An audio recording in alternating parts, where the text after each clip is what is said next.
GCB 3CX Plus modeli, xudo xolasa Sirdaryo, Navoiyda ishlagan, ketyapti Ulug'bek aka korxonalarga. Ulug'bek aka quruvchilar ichida nomi chiqqan aka. Hech kimga tanishish hojati yo'q aka.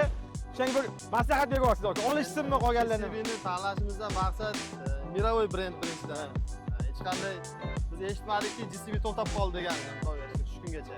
Boshqa texnikalarimiz ham bor, Xitoy texnikalarimiz bor, Yapon texnikalarimiz bor. Endi inglizlarni ham texnikasini olib urg'ini ko'tarmoqchimiz. Bo'ldi aka. Nima deymiz?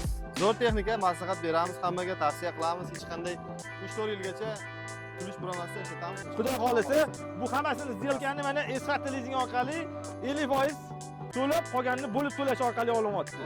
15 oyga. Kelinglar, sizlar ham foydalanib qolinglar. Tabriklayman yana bir bor. Rahmat. GCB texnika olishimizdan maqsad mirovoy brend hisoblanadi. Har tomonlama qulay, to'lovlari ham qulay bo'ldi.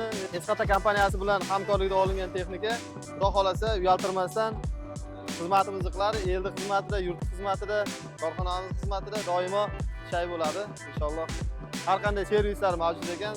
Gaplashdik, Umid aka bilan gaplashdik, Sarvar aka bilan gaplashdik. Juda ham ma'qul keldi. Shuni hisobiga biz GCBni tanladik.